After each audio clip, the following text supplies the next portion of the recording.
Light Yagami, honor roll student, model's son, future attorney general, or so his teachers thought. But then he found a notebook that kills people. What could possibly go wrong? Right, everything. Today, we're unpacking how Light Yagami, one of anime's smartest minds, went from righteous genius to fallen god. This is the rise and fall of Light Yagami. At the start, Light isn't evil. He's bored. A straight-A student trapped in a system that he's already solved. Society moves too slowly. Criminals slip through the cracks, and Light believes he can fix it faster. When that black notebook dropped from the sky, curiosity meets arrogance. He tests it once, twice, and suddenly he's got a 100% kill rate and no supervision. He tells himself it's for justice, because that's what villains always say, or the soundtrack changes. Within days, the world trembles at the rumors of Kira, the invisible executioner. And Light, he's loving the Yelp review. Light's intellect evolves from top student to chess master / cult leader. He experiments with timing, handwriting, and TV news schedules like a mad scientist of morality. The irony? He becomes exactly what he hates. A criminal deciding who lives and who dies. But in Light's twisted mind, it's mathematical justice. The police scramble, governments panic, and one detective steps forward. L. A man so mysterious, he's basically an unwashed hoodie with a PhD. The game begins, cat versus mouse, except the mouse also wants to be God. Light versus L is the intellectual Super Saiyan fight that we never knew we needed. No key blasts, no screaming, just caffeine, logic, and two geniuses trying to outbreed each other. L narrows the suspect list to Japanese high school student, and Light, he joins the task force to investigate himself. That's not confidence, that's professional gaslighting. Every move becomes psychological warfare. Glances over coffee, subtle word traps, heart attack bluffs. By this point, Light isn't just hiding Kira. He is Kira.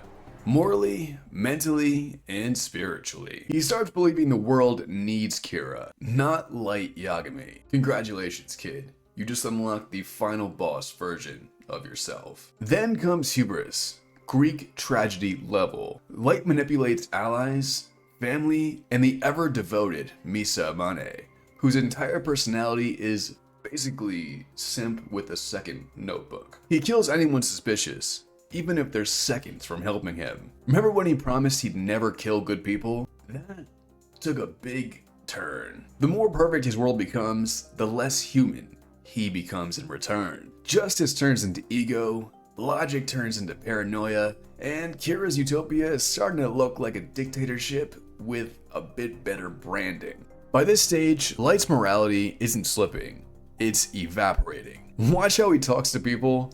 Everything is calculated, rehearsed, performance optimized. His words aren't conversations, they're traps wrapped in politeness. Even his relationship with his father becomes strategic. To Light, Captain Yagami isn't his dad. He's a piece on the board with high credibility and ideal positioning. When L dies, it marks the peak of the storyline, and also a major turning point. Light wins, outwardly, but the series loses its moral compass the moment L's heart stops. Light sits on the task force chair like a king on a stolen throne. He's running both sides of the war now, and for a while, it kind of works, but even gods get audited eventually. The world doesn't grow safer under Kira.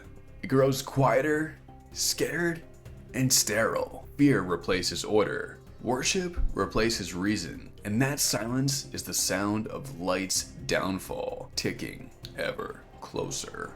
Enter the next generation and the unofficial Season 2 of Death Note. Near and mellow. They're not as iconic as L, but they represent what Light underestimated. The idea of opposition. You can kill a man, but you can't kill the principle of someone smarter might be watching. Light believes he erased all threats. Instead, he created disciples of skepticism. Nier plays the long game, letting Light drown in overconfidence. Mellow's chaos shakes up the equation, forcing Light to reveal cracks in his composure. And by now, Kira's empire is a house on a stack of cards, balanced by one notebook and a god complex. What Light fails to understand about Nier and Mello is that they don't need to replace L to beat him. They only need to recreate the environment where Light's ego works against him. Nier studies Light from afar, not his actions, but his patterns. He realizes something L realized, but never said out loud. Light is brilliant, but he's predictable in his arrogance. Meanwhile, Mello, he's the counterweight L never had the chance to be. Chaotic, impulsive, and fearless. The kind of person Light can't calculate, because he refuses to believe anyone would act without perfect logic. Together, they form a composite L, logic plus chaos. And Light, who only knows how to fight geniuses, has no idea how to fight off wild cards. He thinks he's playing 4D chess, but Nier and Mello are flipping the table when it benefits them. The last confrontation isn't loud, it's clinical. A warehouse, a trap, and a final bluff. For once, Light's logic fails him. He misreads Nier's move, underestimates human unpredictability, and overestimates his own perfection. When his name appears in someone else's notebook, that illusion shatters. What makes Light's downfall so impactful isn't just that he loses, he panics. For the first time in the entire series, Light stops thinking. No backup plan, no contingency, no escape route, just raw human fear. And suddenly the god of the new world looks exactly like what he always was. A terrified college student who got in way too deep. The task force he manipulated for years finally sees him clearly, and the moment their eyes shift from trust to absolute horror,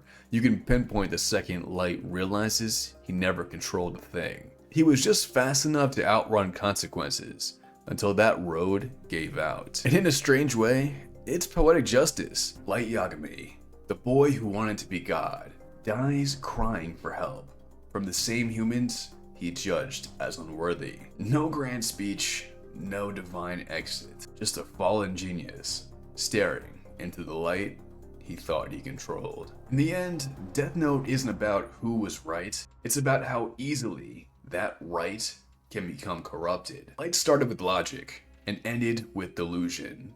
He tried to fix the world, but broke the definition of justice itself. And that's why his story endures. He's the mirror every righteous character fears to look into. So when people call him a hero or a villain, maybe the actual truth is simpler. And that's, he was just a human with a notebook that let him play God for a little while. And honestly, you can't blame him.